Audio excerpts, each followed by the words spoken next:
জীবনে একবার হলেও এই সবজি রান্নাটা খেয়ে দেখবেন, একদম মুখে স্বাদ লেগে থাকবে। আর যেই দিন বাসায় এই রেসিপিটা রান্না করবেন, অবশ্যই ভাতের চালটা বাড়িয়ে দিবেন। হে এভরিওয়ান, আজকের পর্বে আপনাদের সাথে আমার মোস্ট ডিমান্ডিং একটা রেসিপি, সেটা হচ্ছে বাঁশপাতা শুটকি দিয়ে আলু বেগুনের একটা রেসিপি শেয়ার করে দেখাবো, যেটা খাওয়ার পর আপনি রীতিমতো ফ্যান হয়ে যাবেন। তো কথা না বাড়িয়ে মূল ভিডিওতে চলে যাই।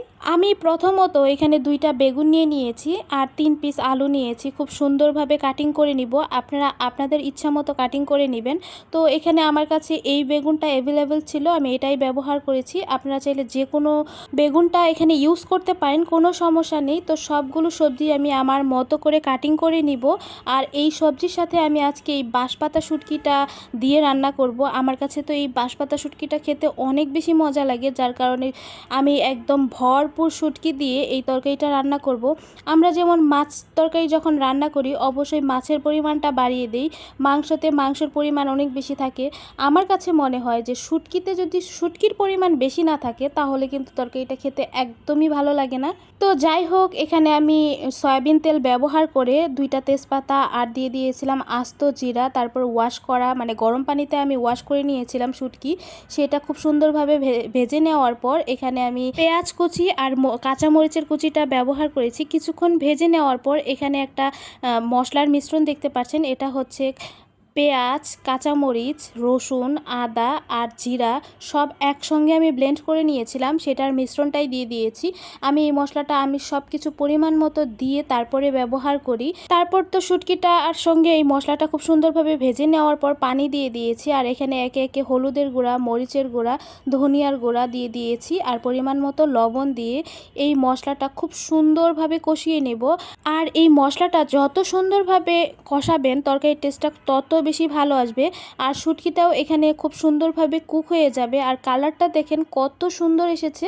সব কিছু একদম পারফেক্টলি আমি এখানে মশলাগুলো ব্যবহার করেছিলাম। আর তরকারিটা খেতে এত বেশি মজা হয়েছিল, মানে আপনারা এটা দেখলেই বুঝতে পারবেন। তো এই পর্যায়ে আমি ঢাকনা দিয়ে ঢেকে ঢেকে এই মশলাটা শুটকিটা খুব সুন্দরভাবে কষিয়ে নিয়েছি।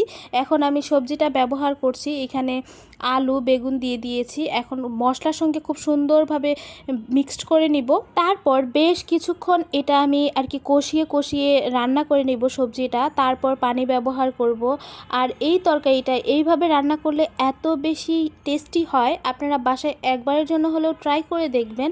আপনারা যদি চান এখানে বাঁশপাতা শুটকির পরিবর্তে যে কোনো শুটকি মাছ ব্যবহার করতে পারবেন, কোনো সমস্যা নেই। খেতে যার যেটা ভালো লাগে সেটাই ব্যবহার করতে পারেন। তো সবজিটা খুব সুন্দরভাবে কষিয়ে নেওয়ার পর এখানে পানি ব্যবহার করছি। আপনি ঝোল কী পরিমাণ খাবেন সেই পরিমাণ পানি দিয়ে দিবেন। আমি তো একটু ঝোল ঝোল খাবো, যার কারণে পানির পরিমাণটা একটু বাড়িয়ে দিয়েছি। আর এই পর্যায়ে তরকারির মানে কালারটা এত সুন্দর এসেছিল, মানে দেখার মতো। আর আজকের এই তরকারিটা খেতে অনেক বেশি মজা হয়েছিল। আমার কাছে মনে হয়েছে এর আগে যতবার রান্না করেছি সবচেয়ে বেস্ট ছিল আজকের রান্নাটা। তো কিছুক্ষণ রান্না করে নেওয়ার পর ভাবলাম যে একটু নেড়ে চেড়ে দেই কী অবস্থা। সবজিটা একদম কমে গিয়েছে যেহেতু বেগুন। বেশ কিছুক্ষণ নেড়েচেড়ে নেওয়ার পর আমি আবারও ঢাকনা দিয়ে ঢেকে কিছুক্ষণ রান্না করে নিব। আপনারা বাসায় একবারের জন্য যারা শুটকি লাভার আছেন, এই রেসিপিটা ট্রাই করে দেখবেন। জানি অনেকেই ট্রাই করে ফেলেছেন, তবে যারা যারা করেনি তারা কিন্তু একবারের জন্য হলেও ট্রাই করে দেখতে পারেন। আর এটাই ছিল আমার তরকারিটার ফাইনাল লুক। এটা খেতে এত বেশি মজার হয়েছিল, আপনারা কিন্তু অবশ্যই বাসায় একবার ট্রাই করে দেখবেন। আর আমার ছোট্ট এই কুকিং ভিডিওটা কেমন লাগলো সেটাও জানাবেন। সবাই ভালো থাকবেন। Thanks for watching.